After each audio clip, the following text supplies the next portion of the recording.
And what is up, drag racing world? Back live once again here on the Monday Morning Racer platform with Between the Slicks. It's been a while.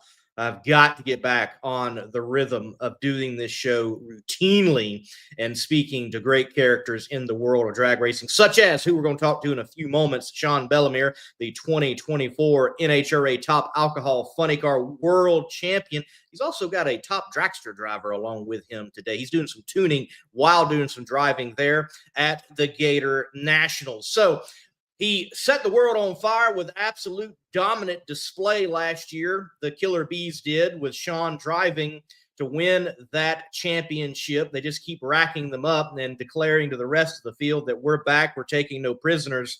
And they decided to do it with a bit of an edge at the Baby Gators. Well, establishing new ET records, establishing new mile per hour records, establishing a win, a first for a new combination within the NHRA. Well, old, honestly, but we'll get into that. Nonetheless, injected nitro out of the Bartone Brothers Racing camp. So there's a lot that we've got to chat with Mr. Bellemuer on. I'm here in Bakersfield, California, still in the motel room. I had an interesting adventure trying to find a spot to do this show. I was going to do it from Starbucks, as I normally do. Yes, little tiny Starbucks, which I'm not used to. That's a thing here on the West Coast. They're older. And then also the one that I decided to stop at, I get everything set up. I'm looking around. I'm like, where are the outlets? There was no outlets in this Starbucks. That's a new one. I guess that's a homeless deterrent to some respect or something. I don't know, but no outlets in a Starbucks. Yeah, not smooth. Not smooth. On my part, not checking, and not smooth on Starbucks' part. But we've got the show live from Bakersfield here at the Quality Inn, and hopefully the internet connection remains of a quality nature. Speaking of quality, you can definitely expect the best quality in the fabrication and racing world and beyond, even into industrial solutions with McKinney Corp. Matter of fact, the individual we'll be talking to in a few moments, he pilots a McKinney hot rod, and you have McKinney's still involved in, well, establishing news and firsts in the drag racing world. From Funny Car Chaos to NHRA drag racing and beyond, even to the world of NASCAR and IndyCar, for your motorsports and industrial solutions, you need to check out McKinney Corp. McKinney Motorsports is your #1 source for all your chassis needs. McKinney Motorsports is the leading chassis parts supplier and fabricator in nitro drag racing. From custom tanks and fittings, full chassis builds, body mounts, steering components, fasteners, tabs, clamps, composite parts, and much more. Our household name in the racing world guarantees added performance on the track. Join our list of proven winners that spans over 50 years of racing experience. And live with us, Sean Bellemuer and Lauren McMaster. Good to have you both on. Sean, always appreciate the time. Thank you for coming on. Lauren, good to have you. Look, we'll spotlight you right now. Who are you? What do you do in the world of NHRA drag racing? And how's it going thus far at the Gator Nationals? In a nutshell, actually my son Lincoln started drag racing and his junior dragster, and I wanted to get involved in it, so I got my license, and here I am 5 years later in a top dragster. So that is it in a nutshell right now. And it's not going so well this weekend. We had a qualifier pass this morning, and we had some failure in the motor, but that's okay. We'll move on from that and fix it and get back going again and get stronger and see if we can't continue later on in the season. Well, that's a tough start to the season in a tough class. It is absolutely astounding, the competitive nature of top dragster and top sportsman, those classes that have top that are doing some extreme bracket racing. And Sean, you're doing tuning with her on that hot rod in that class. What's it like tuning in such a competitive class? You're used to driving in competitive classes, but now you're turning some wrenches or at least typing it on that keyboard, whichever it is. I got to tell you, first of all, it's way more nerve-wracking than driving. I'd drive any day of the week before tuning. This is why I'm losing my hair fast, I think. But, you know, the car that Lauren and her husband David and their son Lincoln have, it's basically an alcohol dragster. It's a blown Brad Anderson motor. It's got a real hopped up Pro Mod blower on top, and the biggest challenge with that car is honestly making it go slower. It can run easily in the fives every time. So it's a fun project to do with them. We kind of did it from the ground up. When they bought the car, it had been like an 8th mile heads up type car to do like PDRA stuff, and so getting it tamed down to do the 610 top dragster stuff has been quite the challenge, actually. But Lauren is a way better driver than I am tuner. I look forward to one day hopefully giving her a little better car. And we've just hit a bad patch, just bad luck, and so it's one of those things to where I've got to take a look at. I've got to take a step back when it comes to my competitiveness, because I'm used to Tony Bartum. Well, just put another one in, and that's not fair. And so, Dave and Lauren, they're awesome people. I'm glad we've become friends. Lauren comes racing with us on Bartum Brothers Racing, and helps out here too. So it's been a lot of fun. As you know, Lee, I started in the junior dragster ranks, so we follow their son Lincoln real closely, and it's been a lot of fun. But I'll tell you what, if I ever give this girl a good car to drive, she'll be tough to beat. Thanks. Wow, you mentioned the PDRA and top dragster there. That is absolutely insane. I've seen many times in the PDRA, I'm like, dude, why aren't you just doing top alcohol dragster? Like, you're out here bracket racing a true top alcohol dragster combination. This is absolutely insane. But the competition level across the board in drag racing is, Dan Fletcher, I've had him on and I've talked to him, and, one of the greats of NHRA drag racing, has the car that has the most wins in NHRA drag racing. And he said that the game's changed, 10, 15, 20 years ago. He's like, I could go out and expect against some of my fellow competitors to do this. I knew I would get this far. And he's like, you can't do that anymore. Like, everybody has stepped up their game across the board. And I'm sure you see that in top dragster, and I'm sure you see that even in top alcohol funny car, that competitive wise, it is as cutthroat as it ever has been. One thing that I've had to do, they laugh at me, but I've requested a bracket racing dictionary, because they throw terms my way, take the stripe, do this, leave that. I have no idea what they're talking about. All I know is I'm trying to make that motor go fast, sometimes too fast. And, but you're absolutely right. I mean, you look at some, and honestly, one of the things that I think you can credit for that is the Junior Drag Racing League. So many drivers from Top Fuel on down, myself included, started in juniors. I had a really interesting conversation with Frank Hawley a couple weeks ago. And, if anybody knows new drivers, it's Frank Hawley. And he said, junior drag racing has been the best and worst thing for my business. The best thing, because so many of the junior drivers that come through his training already have 90% of it done. They just need to get used to the speed of the car. The bad part is he's losing business over it, because they're getting all their training in junior drag racing. So, I really think that, NHRA has done something good, and drag racing as a whole. There are so many places to go run after you become a junior drag racer. I went the nostalgia route. As you know, I got to be out there in Bakersfield with you right now. I typically run the March meet, but you can go top dragster racing. You can go top sports and racing. You can go top alcohol racing. You can go top fuel racing. You can go on a bike, but the basics are all picked up in the Junior Drag Racing League. And I think that alone has leveled up the competition so much, to where, you just got to be better. Absolutely, you do. And I did some hunting. I think I found it. Is this the hot rod we're talking about? That's it. Yes, that's it. And my family in the background. Spectacular. It's a good looking car. Thanks. It's a lot of fun. I have so much fun with it. It's been a great car.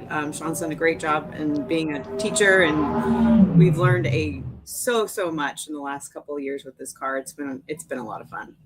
Spectacular. Who is the chassis builder on this car? Always love learning the chassis builder. So who is this? It's a Spitzer. It's a Spitzer. Fine car, especially very popular in top dragster world. I know Sackman's, they've got a Spitzer, and they obviously do very well in it. So yeah, competitive world in top dragster. Well, Sean, look, you're champ again.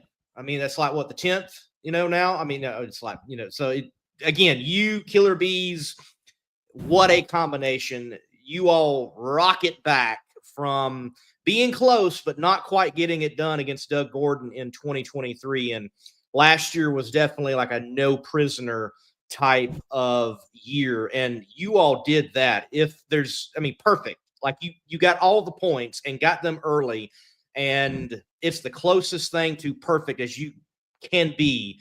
Talk to me about the season last year to a championship. Give me some of those highlights in winning. And I know you've got a lot of highlights of your career, but there's got to be moments that stand out last year of that championship.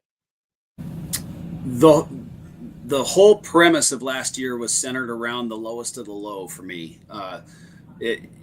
It's widely known about how the 2023 season ended, and take nothing away from the Gordon family. Everybody knows the rivalry. Everybody knows the friendship, the respect.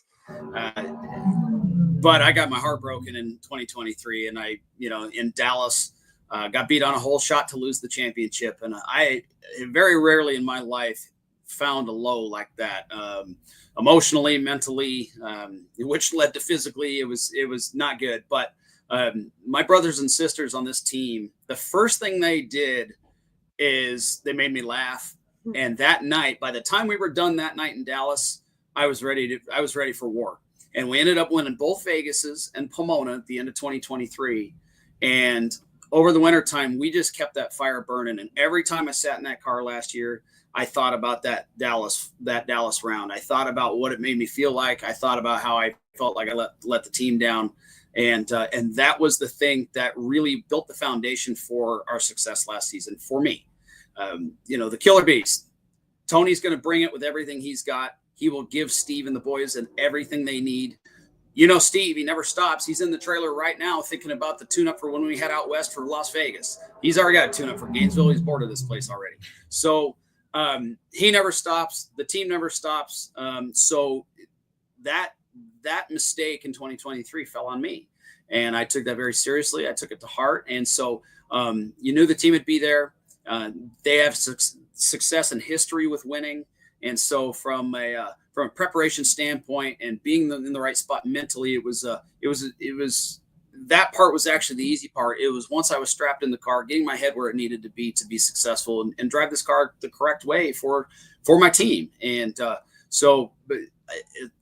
that looking back on it, that is one of the best things that ever happened to my driving career was that night in Dallas, because it put a focus point into me that needed to be there, really. And I don't want to say I ever got complacent, because like I said, Gordon flat whipped our butts, and more than once. It's been a couple of years. So, but I needed to pull another gear, as they say. And that's what did it for me. So, the successes that come after that, coming right out of the gate, and winning the four wides in Vegas, and then going to Charlotte and winning them again.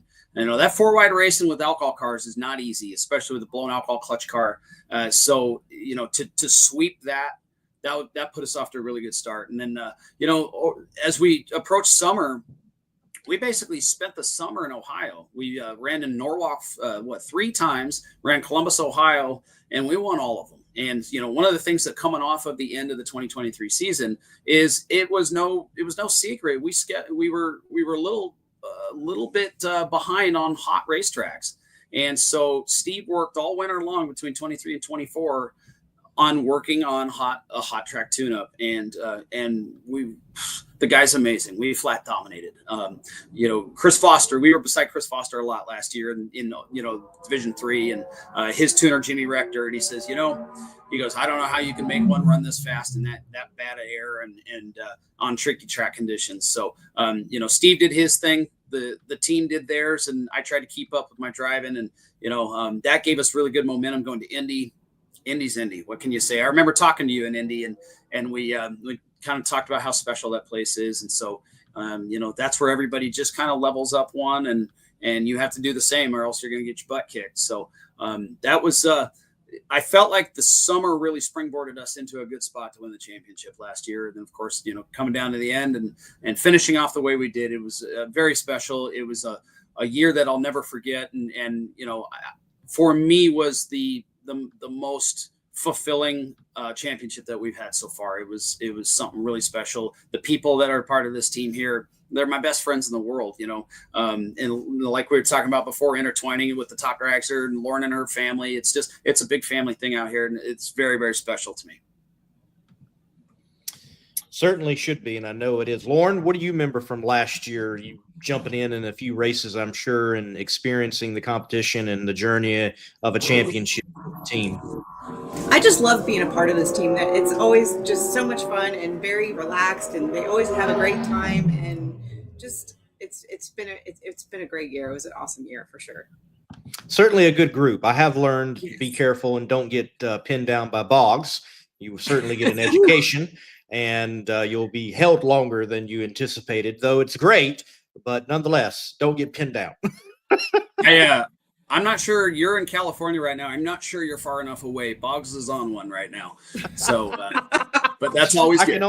I can only imagine. I can only imagine. So we go from this moment, you again as top alcohol funny car world champion in this car, the way that God intended top alcohol funny car, if we may put it that way, clutch, blower, methanol.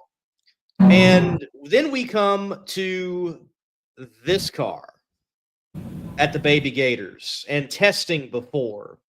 Now, before we get to that point, the journey to even have this ride has been longer than I think anyone at Bartone Brothers Racing anticipated. I can remember technically even before I was working for Murph, that chassis was sitting in the shop and it was almost ready to go out. It goes out, and then you all have to wait a rather long time to get this thing to hit the track. So take us through the journey of competition and yet anticipation to that test before the Baby Gators. That you said the perfect word, journey. Not necessarily a fun one. The number one priority here always is turning on wind lights. That's what Tony pays us all for. That's why we're here.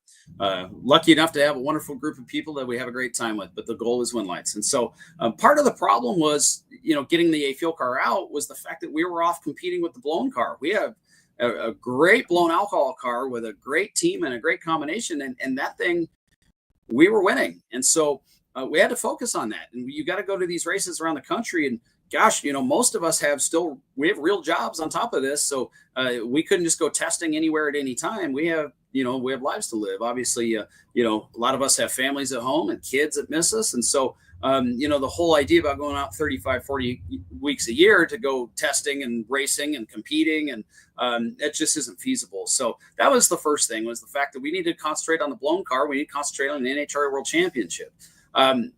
The process of getting parts for the injected nitro funny car was a journey also. Once we got the car from Murph, it was one of those things to where between the attention to detail that Steve pays and the fact that there aren't hardly a handful of these things even in the country, let alone the world yet, there's a lot of things we had to iron out that nobody's had to iron out before. This is just new. And new takes time. So it was one of those things where we'd get parts. We'd realize the parts sometimes wouldn't even fit on the car. Send them back. Wait another month. And so there was a lot of that, a lot of back and forth.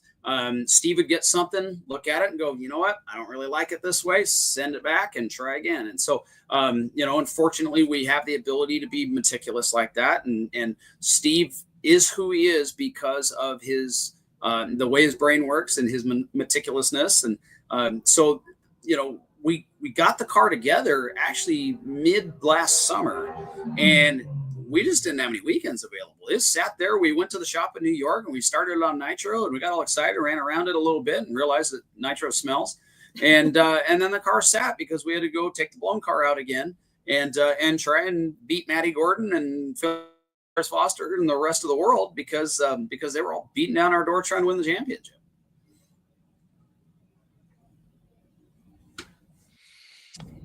The test session heard around the world. Everybody. Now, first of all, I'm a little upset. I'm a little upset, Sean, because the whole time y'all were like, we're going to go down there. Nobody's going to know nothing about it. It's going to be private. And then y'all show up to Gainesville and they got a bracket race going on, and on the spot media's there with Garrett and others. And there's publicity everywhere. Come on. No, it happens, but that's her fault. So get out of town. No. So what happened? Well, and again, this actually, it boils down to schedule. So what really happens, just so you know, it's kind of a funny story.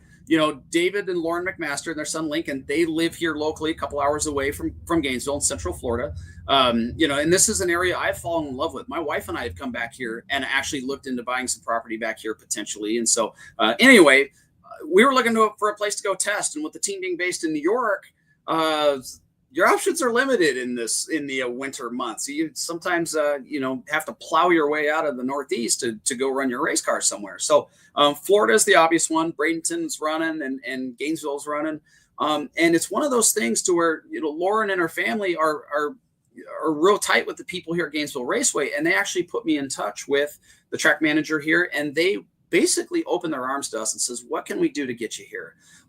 Which is something that, what a breath of fresh air that is. So, there's a lot going on in Bradenton at this time of year with the Pro Mod stuff and the Winter Series and all that. So we took a look at Gainesville, and it just happened to fall on a week that worked for us. We rented the track for a day, and then, we actually stayed, and they let us test during a bracket race, which is where, all the cell phone videos came from. But, it's one of those things to where we just kind of had our heads down, and we just needed to work the kinks out of a new race car and didn't really care who was around. And, all the top secret stuff was going to come out eventually anyway. So we came to Gainesville. We had a great time. There's a lot of great people here, and made some new friends. And so anyway, that's sort of how we got to where we were, because there's a lot of conflicting stories on that. All right, cool. Very cool. Well, now we know it. It just worked out. Great location. Obviously, Gainesville is in the right trim right now. We saw what Brittany Force did yesterday to the 8th mile in mile per hour, and it is on keel, and conditions are right. In testing, well, there it is, 528, 283 miles per hour, and that set the keyboards aflame with numbers like that. Was that something Boggs was expecting? Was he shooting? Was he aiming? Or did that come up as a surprise? Nobody was expecting that. And I can tell you that from the bottom of my heart. We had made the first full pull the run before that one and run really well. And he, truth be told, actually tried to slow it down. And he told me over the wintertime, he said, Sean, he goes, what's really goofy about these injected nitro cars is sometimes you try and slow them down, they go faster. So that was absolutely not intentional. Boggs is basically trying to get a baseline tune-up for that thing. I mean, that was our second pass to the finish line. And I'm still getting used to driving it. It's a completely different driving style, what I'm used to. So, no, that was not expected at all. I think we felt like if we went down there and after 3 days of testing, we even made it to the finish line, it would have been considered a success story. So, I think, we were trying to leave there, or put it this way, we were trying to by the time we hit competition, have a car that we felt could run with our blown alcohol car. And then 528, 283 come up on the board, and all of us lost our minds. So, it took a second to I was like, whoa. Yeah. I think, right? I mean, when Troy Green, my car chief, said it in the radio, and I literally went, huh? In the radio, and he told me again, and I went, uh-oh. And then, as you said, keyboards went a blitz. So, something to remember here, and I know we'll probably get into this more in a minute, but we are in the infancy of this. And I did an interview last week after the Baby Gators, and one of the things that I said is that through this journey that we're all going through as a class here at Alcohol Funny Car, the one thing that I hope the most is that my fellow competitors, fans, racers continue to respect our team, because Bartone, Boggs, the Killer Bees have put a team together that we try to hold a standard to the class and to the sport to represent respectfully, truthfully, and go out and just go racing. And so, obviously we didn't mean to piss off as many people as it seems like we did. But this is also a very early thing, and NHRA will get the rules right. And they've already made a move, and we'll see what happens a little later today. Yeah, I remember talking with Glenn Cromwell. We had him on a Tuesday night show on Comp Plus, and along with my co-host Dujane Bland, and said, I think one of the first things I said to him, Glenn, is the team ready for what's about to happen at the Baby Gators? Is the tech department ready to jump on this? And chuckled about it, laughed about it. And, they said they certainly had eyes on it. And the rest of the drag racing world has had eyes on it. I know I posted the press release from Bartone Brothers Racing to McKinney Corp, and I've just let it sit. That thing's got over 1,000 likes and hundreds of comments. And if you go through it, it is fascinating, the different takes on what transpired at the Baby Gators. Obviously, you're able to pick up a regional win there at the Baby Gators, while also reestablishing both ends of the Top Alcohol Funny Car national record. And that now stands at, let me get it correct, 5:33 elapsed time at 281.42 miles per hour, effectively shattering. With that stated, though, as much as people may be exclaiming that it's the death of the class and there's no way that a blown car can be competitive whatsoever, that final round between you and Annie Whiteley was exceptionally close. Annie very well could have had you on that round. It was not a give me. Take me through the Baby Gators and competing with that nitro injected machine. You're absolutely right. One thing, man, I can't cut a light with this car. So I need all that horsepower because I'm behind. Count on it. But and we're working on that. It's something that we just need to learn and get better at. But starting off with this, Top Alcohol Funny Car. And I want to remind people, I'm a blown alcohol guy at heart. I continue to run a blown alcohol car, clutch car with a 3-speed transmission with my dad back in California. I tune an blown alcohol car for the McMaster family, blown alcohol guy at heart. And so Alcohol Funny Car needs something. We've had short fields forever. It's no secret. Other series have taken cars away from us at no fault to them. They have chosen to go race elsewhere. So what we need is a shot in the arm. We need something. And so what do? We've given it plenty of time for people to build cars. They're not coming. So what do? And news to people, the injective nitro is not brand new. It's been out. This is the 3rd year it's been out. So Mick Steele really blazed the trail for everybody. He's the one that stepped up and did it. There's another car out of Indiana that has come out a few times as well. So the fact that, Steve Boggs got his hands on something and made it good, newsflash, that's what he does. And so, back to the Baby Gators, Lee, I really feel like had we had our blown alcohol car here, I mean, we shattered the speed record. Yeah, that's injected nitro. It's going to do that. I don't care how much you slow them down. They're going to run big speed. That's how it works. We previously had the record at 5:35 with a 2, I believe. So your 200ths on the record, I don't really consider that shattering it, but I appreciate it. That sounds good. But Steve believes in the conditions that we had at the Baby Gators, especially Friday night when everything was so fast, that the alcohol car could have run a 34. Well, that's 100th or 200th off. So I don't think we're too far off on the rules. Now, just about every blown alcohol guy out there is going to throw something at me for saying that, but I'm saying that as a blown alcohol racer too. I don't think we're far off. And I think NHRA is going to be very proactive to make it as even as possible, as soon as possible. So, which is a good thing. We need that. And hopefully that will attract more people to build cars, and now they now have a choice. They can go blown alcohol racing. They could go injected nitro racing. Now, all that said, when you asked me a question 10 minutes ago, I haven't answered yet. Qualifying was fun because it was just a shooting match. I mean, Annie went 39. Mick Steele ran 33. I mean, that was awesome. And so, Steve's been working on some things to help get my lights a little bit better. That kind of threw his tune-up off a little bit.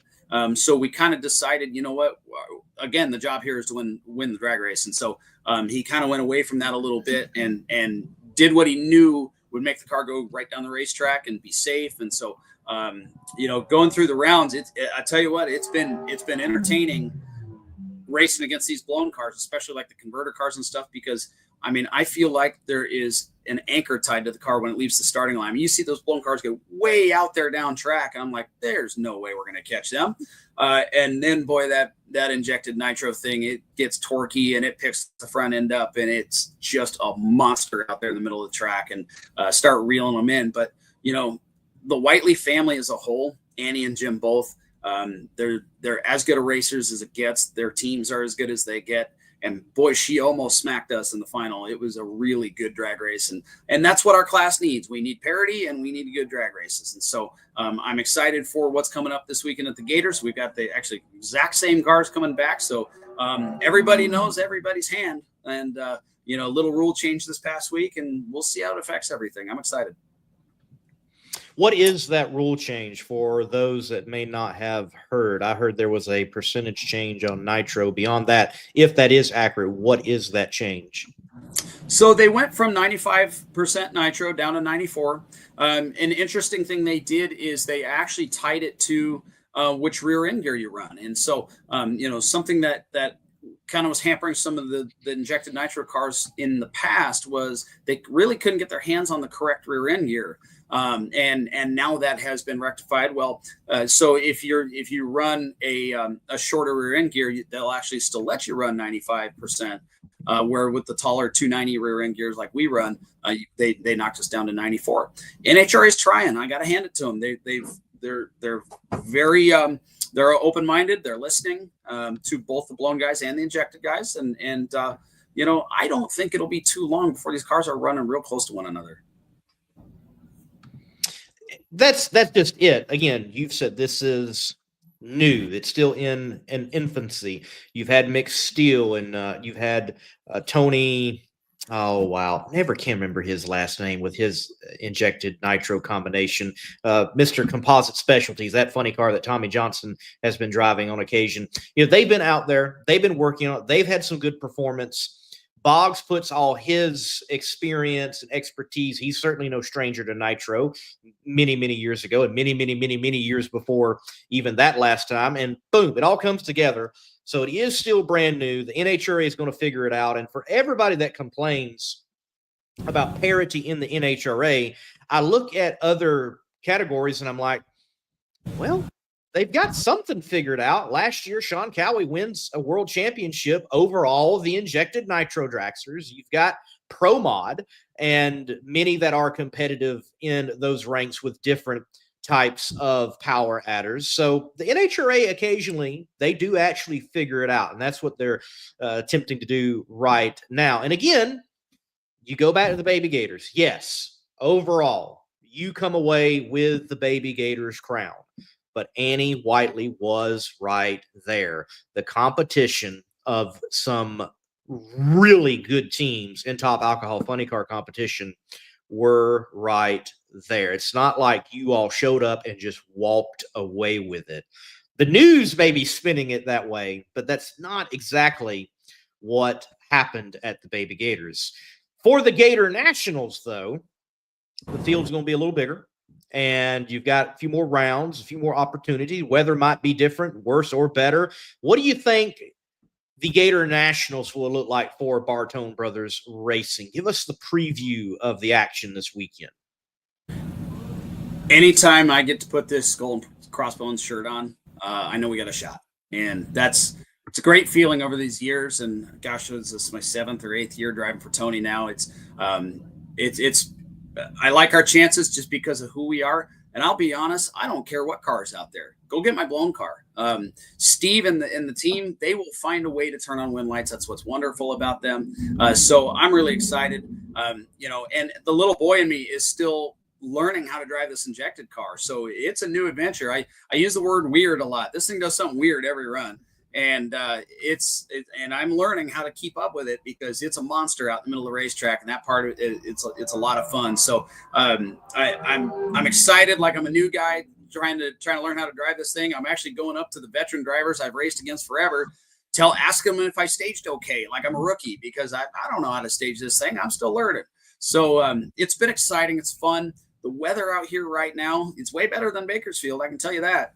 It is fast. It's cool. It's tailwind. I mean, all the stars are aligning right now. I wish it was 90 degrees and like a 20-mile-an-hour headwind. So at least if we do go out and run good, it's not weather related. So, but we take the hand that's dealt to us, and we're going to go out and compete. And just like always, we're going to go out and try and turn on win lights while having a good time with my family out here. It's a great group of people. And, 2025 it's such a muddy water right now in alcohol funny car. I hate that part of it. But in the end, I'm out here with my friends and the people I consider family. The competitors have been great. Just about every competitor is like literally come up to me like, listen, we don't care. NHRA will figure it out. And Annie Whiteley told me last week, and she was so sweet about it. She flat told me, she goes, Sean, I know people are giving you a hard time out there. She goes, if you guys had your blown car, you probably would have won with that too. And she laughed. She goes, look at last year. You guys had a perfect season. It's not like you don't know how to win without an injected car. So that made me feel a lot better. And I'm excited to go put the body down on this injected monster and see what it'll do. You know what? I'm going to let the keyboard crew chiefs just keep doing their thing. It's not going to matter what we do. They're going to talk. And I'd be happy to talk with anybody about it. Just come to my pit. You know where I am. And let's go have some fun, go racing.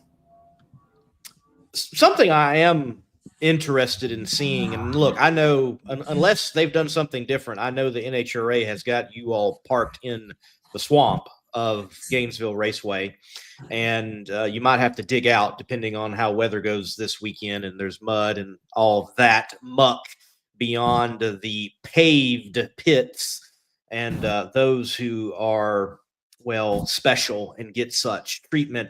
But I really am interested in fan interaction with what has transpired. How many will venture down to the alcohol pits and seek out Bartone Brothers Racing, unlike maybe they would have before because of the hysteria around injected nitro, and experience what is happening? Because I think to the average NHRA fan, and not to knock the average NHRA fan, but injected nitro has a mystique, especially around funny cars, when it's an age-old, combination. I mean, my dad, Gene Cromer, back in the mid-'60s, I mean, they were doing injected nitro. It's nothing really new. It's just new in top alcohol funny car in a competitive guise. So I know it's Thursday, but have you seen any interest from just general fan base, even thus far, beyond the keyboard? This is our third weekend running this car in Gainesville between the test and the Baby Gators. I can tell you right now, it is as popular as anything I've ever driven. Fan after fan have come by, even at the basically no crowd Baby Gators, the bracket race that we tested at. I have had more people come up to me and say, this is the most badass car they've ever seen. And I'll tell you what this thing I compare it to. It's almost like a modern day Fuel Alder. And where, the thing off the starting line, keep in mind, we have no clutch management. So our clutch management is babying it off the starting line. And that car gets out about 100 feet. And I'll tell you what, that's where the weird comes in, because it's going to do something out of control. And, not knocking any other driver here, but, Mick Steele hit the wall last year. I completely understand why. Julie last weekend next to me over the center line, not knocking her. I get it, because these things are out of control. And, unlike the injected nitro dragsters, you got a 300-inch long lever where it'll just kind of, arc back and take its way down the racetrack. This thing's picking the front end up 3, 4, 5 times going down the track while going 226 miles an hour to the 8th mile. It's an animal. And, for the fans, new is a good thing. And that's, where some of us who have been doing this a long time, we've got to remember that, because you put on the same show over and over and over, you're going to stop watching the same old ants and bears every time. So it's new, it's exciting. People like hearing nitro cackle, and I'll tell you what, when I put this thing on the high side and let that clutch pedal out, it gets mean real quick, and a lot of people smile when I do that. So it's been cool. The fan interaction has been awesome. I've actually had fans from back home out in California where I live asking if we're going to bring it out to Pomona, and bummed when I say we're not, because they want to see it in person. And so I'm excited for a big crowd here in Gainesville. There always is. They're wonderful fans down here. And I look forward to showing everybody what we do, because it's pretty cool. It is cool. It is cool. Will they let Nitro in Top Dragster, or is that like this far, Lauren? Is it a possibility? Can we do that? I don't know. I don't know. I don't know how well Nitro will work with a converter in that 5/10 tree. That's going to be rough. Right. It'd be tough. It's like, I love competition eliminator, and like basically it's like, can't be a funny car and can't put it on Nitro. It's like, dang, man, something that would in comp eliminator on Nitro would be pretty cool. But look, Nitro certainly does have that mystique, and it is certainly something that people find fascinating. They do love. Certainly, I'm going to miss your warm-ups are probably, just rumbly and stinky. I love a top alcohol funny car warm-up.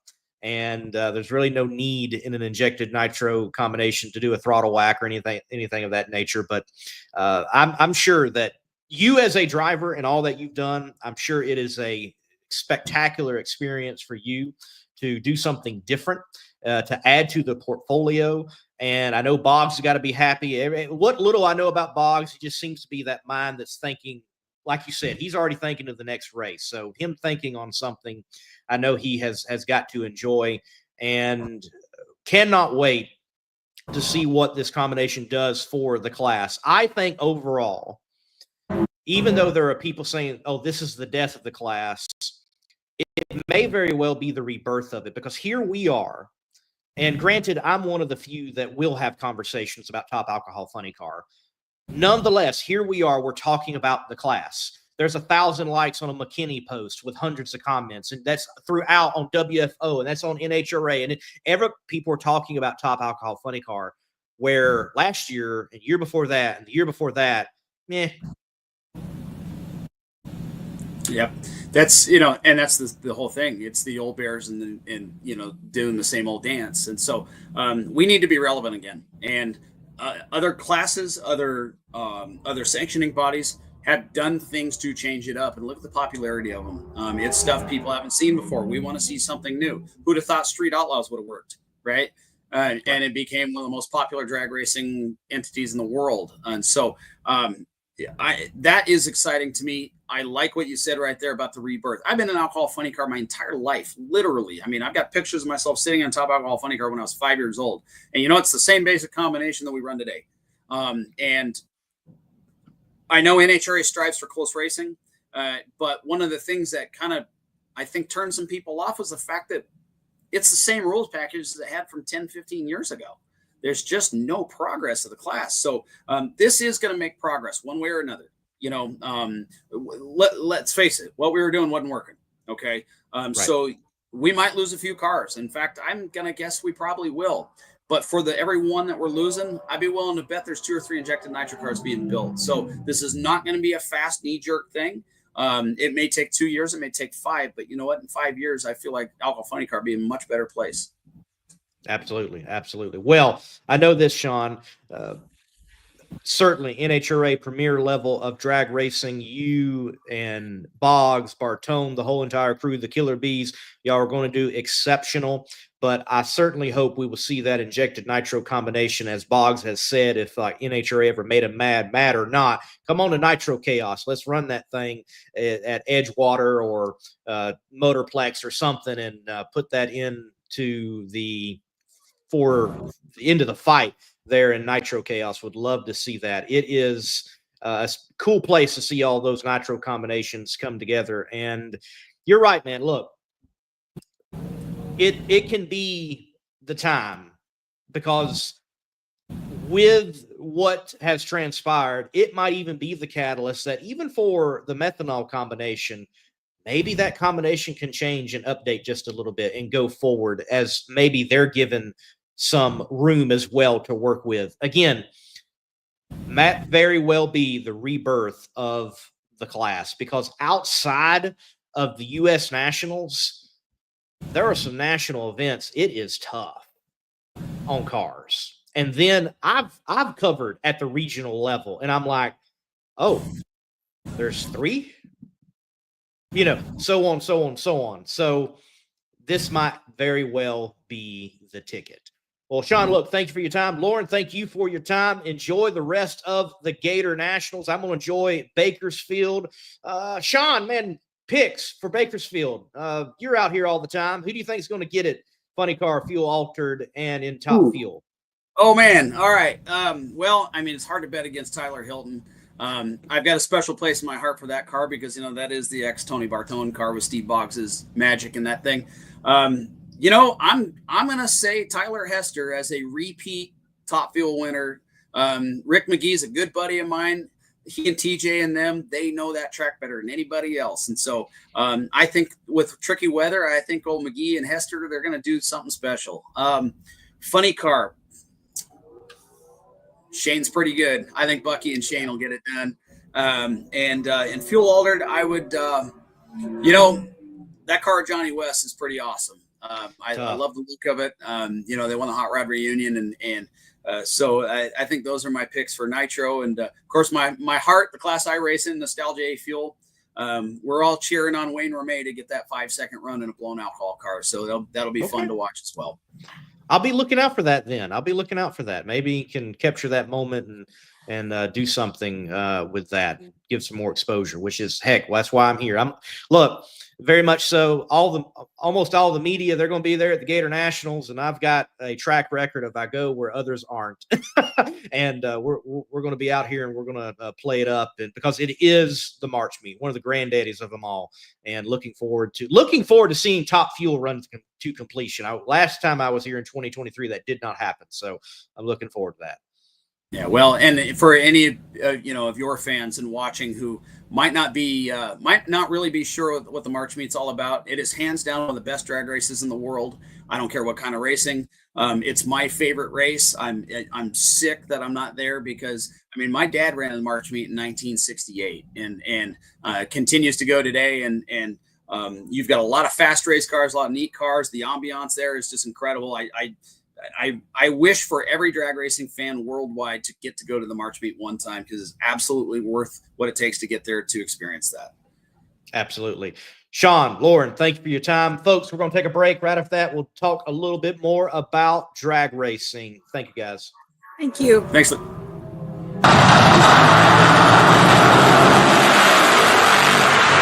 Fly right in your motorsports endeavors with products and services from Dove Fuels. Pete Dove is the owner of Dove Fuels. He is a racer himself in a nitro methane burning fuel altered, dubbed Back from the Ashes. He races with Driven Racing Oils, which produces a 70 weight nitro oil. But that is not all they make. They make applications for you on the oval track, whether that's dirt or asphalt, and for even you, the bracket racer on the drag strip. And if you need nitromethane, Pete Dove at Dove Fuels is the one to call for a drum or even supplying for an entire series, as he is the official supplier of nitro for Nitro Chaos. If it's nitromethane or Driven Racing Oils, you need to contact Dove Fuels.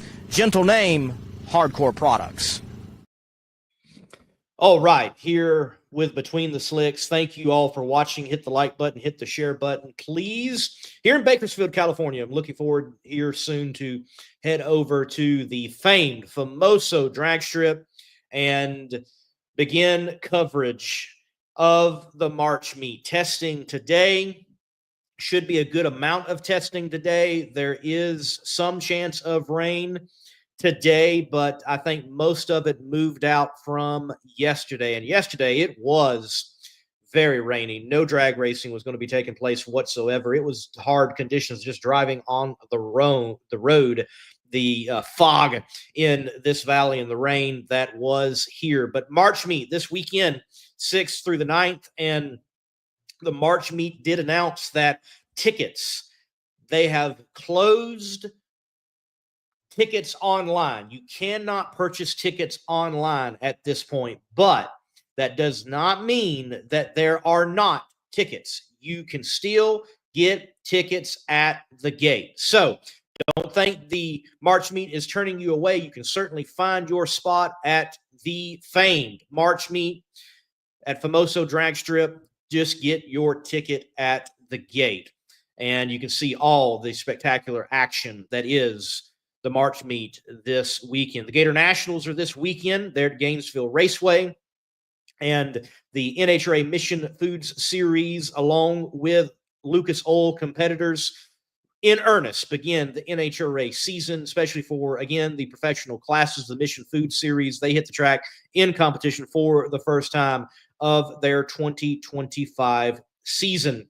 And it is a season that I think we can all, in preparation for, expect it to be one of the most competitive seasons that we've ever seen in NHRA drag racing. And the NHRA, I think, does continue to step up in many ways in its production value, in its presence in the motorsports world, of what it is accomplishing to do to spread the good news of drag racing and its spectacular nature in motorsports, and to gain traction amongst its fellow competitors in motorsports brands. I think of, in particular, here recently, the NHRA announced, but I do want to say with this announcement that in a moment, I think it also shows a glaring, void for the NHRA. The NHRA announced that there is going to be an emphasis on influencers and their acceptance to the NHRA to cover events. Now, from what I can tell, this does not necessarily mean media personalities per se, such as myself or a Mighty Mac or others that are already covering drag racing and yet may have an influencer slant. No, I think this is more akin to the individuals such as the "what? No way" guy, who also earned a license, a competitive license at Frank Hawley's drag racing school here recently. But I think it is an aim towards those type of individuals to showcase NHRA drag racing on their platforms.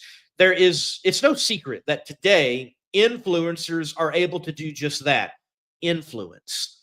And partnering with the right influencers is a big part of any marketing and promotions strategy. I think the NHRA making a move saying, hey, come to the races, you're welcome to do so. And by the way, if you're over this threshold of 25,000 followers on any platform, you are able to have starting line access and showcase the sport in that way and have that experience, the baptism by nitro and the shock and awe of what it is like on the starting line of NHRA drag racing events with the Mission Foods series, in particular Top Fuel and Funny Car. And it is certainly an experience. It's hard to describe what you go through when those cars launch and you're standing behind them and near them at the starting line. It is very hard to describe. It's like your life has been put on pause for just that moment. And even though you know it's coming and you're prepared for it, it still seems fresh each and every time they make that lick down the track with the hit off the line. With that stated, though it is a spectacular move from the NHRA, insight on it, Megan Meyer, a guru, if you will, in the social media platform, and especially in drag racing, two-time NHRA world champion of the top alcohol dragster ranks for Randy Meyer Racing, the daughter of NHRA great Randy Meyer. She, semi-retired, has, stated that with this move that the NHRA has put forward, this initiative, that who are they going to get? This all declared on the Competition Plus Power Hour on Tuesday night, because influencers, they don't just earn money through what they do on social media. They earn money through endorsements and partnerships. So if you are paid to produce content and you have an entity such as the NHRA invite you, that's all well and good. But if you're just offering me the experience, yet I have a partnership opportunity over here that also comes along with a few bucks, what am I going to take? Now, I think the NHRA is wise, and it's great for them for free marketing and free advertisement that they got that threshold 25,000. 25,000 is not that big of a number, honestly, when you look at social media, but it does show that you've put work and effort in. So maybe they're going to be able to find local influencers. Maybe they're going to be able to find smaller influencers, and having local and multiple influencers that might have a greater impact even than one big influencer. Nonetheless, overall, I think this announcement from the NHRA shows a glaring void amongst their drivers. Most of the professional drivers would not be able to access this influencer zone at the starting line if it was just based upon the number of followers on any platform. Yes, there are those such as Ron Capps, Antron Brown. They certainly are able to access that if it was by the numbers. And certainly we're talking if they were just influencers. But I think more than the NHRA needing influencers, the people who really need to be doing the networking are the drivers in the professional ranks and the riders in the professional ranks with influencers.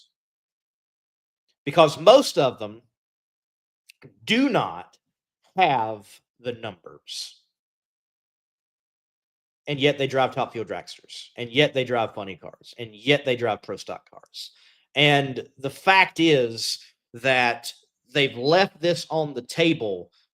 And you want to talk about marketing. You want to talk about influence. You want to talk about creating partnerships. The fact of the matter is, yes, having a big social media presence might not land you that major sponsor, but then again, it just might. The Arby's deal with Clay Millican, one of the reasons that we get that is reported that the deal was sealed is because of his YouTube channel and the work that Clay has put in there. Drivers, professional drivers, some of you multi-time champions,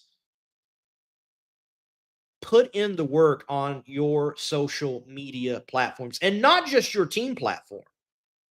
You know, you look at John Force Racing, they have got a large following as John Force Racing, but we also need that large following for Austin Prock. We need that large following for Brittany Force. We need that large following individually. I think of Coletta Motorsports, large following. But then you look at J.R. Todd and you look at Sean Langdon, not the following that you think professional race car drivers would have.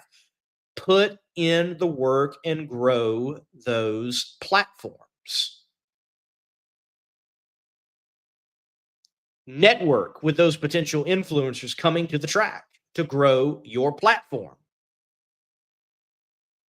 Maybe step up and put emphasis and value on those creating creative social media content, and invest in someone that alone will focus on you instead of the packaged portfolio that oftentimes is happening right now out there in the world of NHRA drag racing, because someone managing 5, 6, 7 different accounts is not going to be able to give you the time and be devoted to truly growing the portfolio that is social media today with all the platforms that are necessary to work on and grow. So, professional drag racers, very simply, work on your social media. I'm going to put it this way.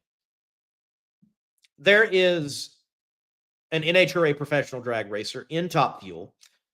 Our careers started at about the same time.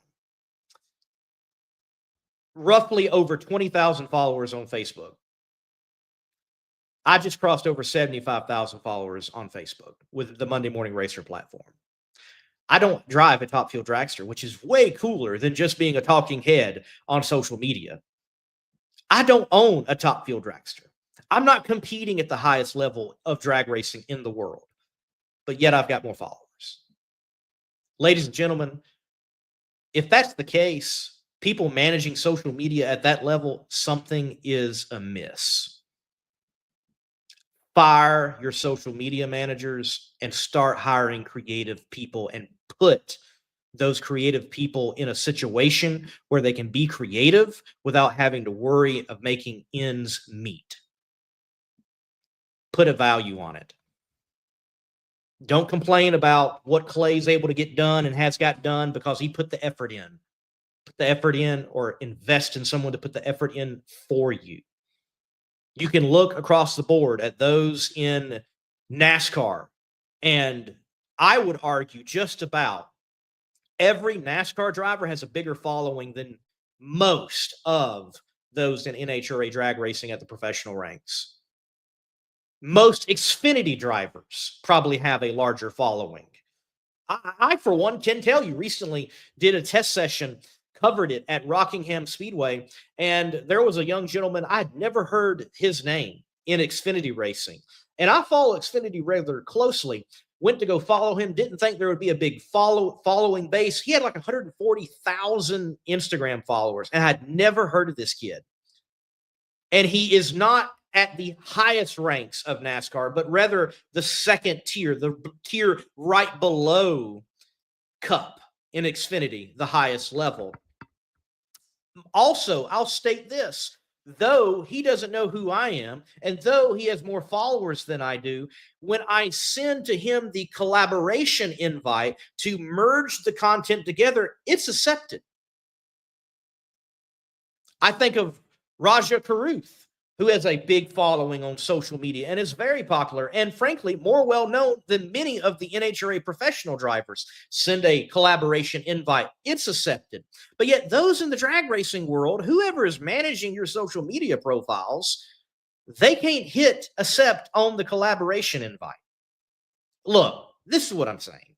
Maybe it's time for those of you in the NHRA, hire someone, really invest in someone to be creative and make it where they can be creative with the liberty of knowing that their means and end to end is dealt with and covered, and they're not worried about it. Also, you may want to start hiring someone beyond your wife or girlfriend to do the content collection for you. If she is talented, great. Let her do the job. But let her do the job with a singular focus because, well, it's hard to manage 8, 10 profiles. I remember trying to do 4 on a weekend. That was tough enough. Social media does not guarantee that you're going to land a major marketing sponsor. But I will say this. I can guarantee if you haven't built your profiles, you will have those that will see that, and they will not want to work with you because you don't have the presence.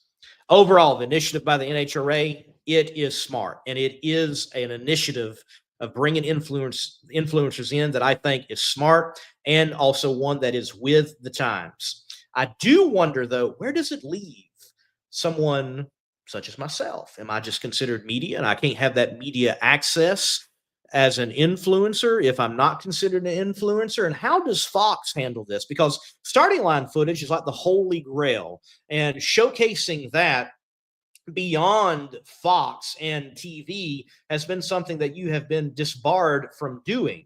Like, I've worked for teams, and though I worked for that team, I could not put starting line content on the Monday Morning Racer platform. It had to remain on the team's portfolio. Granted, I see other social media managers getting away with starting line footage on their business profiles, but we'll move on from that with it just being stated simply there. Now, how will it work though? Can an influencer that is a motorsports influencer showcase that, or is this something Fox is going to be upset with? Where's the line? Where is the line? Interesting days ahead. Overall, the initiative, good move by NHRA. I think it does showcase the lack of work amongst those in the professional ranks concerning their own social media and being influencers themselves for the overall good of the sport. Get to work, professional NHRA drivers. That's simple.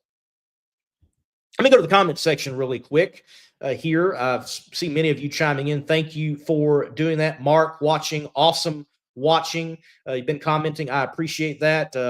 Jacob McLeod. Yeah, it's a good question. Maybe they are, after a few mid-sized influencers, kind of like what Indy tried to do, getting some NASCAR and other racing people to try to get cross-pollination. Yeah, I think that's what they're attempting to do. I think it's a good move.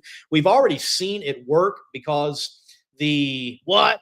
No way, guy, he's been there before, and it is something that, you've seen him, and it has been something that has worked well, and it works. It does work. So I like the initiative. Again, professional drivers just need to step up. Awesome. So I've been here on YouTube for 10 years. I only help to promote people for free. I do not make a penny, but I have over 2,600 channels and get lost on and every aspect collectively. Well, it's a lot of work, and yes, it can certainly get lost. And, it is a lot of work, but it's work that's got to be put in, especially for these NHRA teams. The proof is evident. The proof is there and clear because look at Clay Milligan. He started his YouTube channel, and the YouTube channel has helped. It hasn't been a hindrance. It may be a little bit more work, but it's helped. And that's what has to happen. You got to put the work in. It may not blow up right away. It may not blow up at all. But if you only have, look, there is one driver. He has a championship. He's in Funny Car. He drives for a major team. He has like 16,000 followers on Facebook. Professional driver. Makes no sense. Makes no sense. Put the work in. Put the effort in. Grow the sport overall. I'm not just talking about individually. Like, this is an issue for the totality of the sport. You would think the professional drivers and racers and teams would have bigger presence on social media, especially when NHRA drag racing is as cool as it is. I mean, just put the work out there. Just put the work out there. Awesome mentions Cletus. Cletus put the work out there, and he continued posting. He continued doing stuff. He continued getting his name out there, and look at the brand it has built, and look at the opportunity that it has afforded him. And then look at even the crossover. You got Clay Millican and Cletus doing things, and I hope eventually one day we've got Cletus in NHRA drag racing in a serious manner competing, and those stories are told. Yes, I hope that's the case. But for someone like Cletus, for him to work with someone, like, they also need to have a following as well. Like, there's cross-pollination. It makes sense for him, and it makes sense for the other person. Someone such as Clay Millican, that made sense. There is some cross-pollination that, some NHRA people that might not have known Cletus see him for the first time, and vice versa. But if you're an NHRA professional driver and you're rocking along with about 10,000 followers, why should I work with you? Why? Do you help elevate what I'm doing? I don't know. I don't think so. You have a car that can go over 300 something miles per hour. Great. Showcase that. Build your portfolio. And until then, how does it help or benefit someone beyond that in another area, realm, or a different marketing platform? I think the NHRA also made some good moves with the announcing team. It is diverse. You've got some people that are well experienced. I would love to see some of those on the announcing team grow their portfolios as well. But bringing in like David Freiberger, good move, at least just from the follower standpoint. I think he's got over 500,000 followers on Facebook or Instagram, one of the two, if not both. And you can see the impact already. Yesterday, Brittany Force rips off 302 miles per hour to the 8th mile. He takes a photo of the increments on the timing display in the tower. And I mean, that's blown up. That's great exposure for the NHRA. Also, a post that the NHRA itself probably would not have done in the past and may not. But nonetheless, they've got him a part of the announcing team and the team with NHRA.TV. You get that extra exposure because of his fan base and following. And that reaches out beyond the typical NHRA crowd. It goes into that motor trend crowd. It goes into that roadkill crowd. It goes into the crowd that may not know NHRA drag racing in depth, but yet they get something like that and they're exposed to it, and that's pretty spectacular. Not a bad move. Not a bad move. With that, let's continue into some more about drag racing overall. I'm very excited. We're coming up closer to the Southeast Gassers Association start of the season. This is the first 3 races of the year. The race at South Georgia Motorsports Park will be the biggest event that the Southeast Gassers Association has ever had concerning venue. This is the largest venue that they will race at for a points earning event, and you need to be there. We've got some big announcements coming soon concerning this event. AFX will be a new championship class. HGAS will be a new championship class, along with the normal championship classes that we've come accustomed to of Superstock, C-Gas, B-Gas, and A-Gas. Everyone is expecting that racing there at South Georgia Motorsports Park and what it is known for as a track that records will fall and that, well, probably the drive shafts will break. Hopefully not, but it might very well happen. If you have not seen the Southeast Gassers Association show, it is one of the best shows in drag racing. And I would argue one of the best, if not the best, nostalgia show that there is in drag racing, with the period correct flair of the Southeast Gassers Association racing with that clutch and with that shifter and working it all in competitive means to, well, get to the stripe first. So, folks, drag racing is here soon, going to be at full song.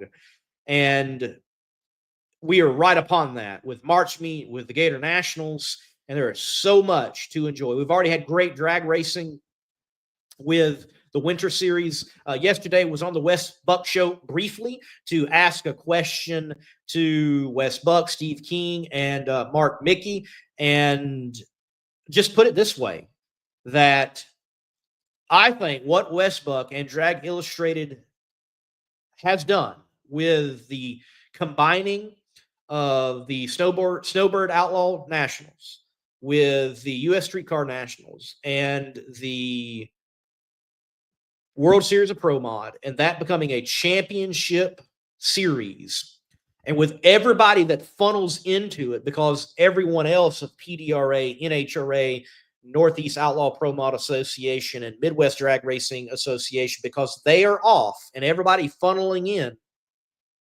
And then you have other competitors from other ranks such as Kai Kelly and Murder Nova come in as well.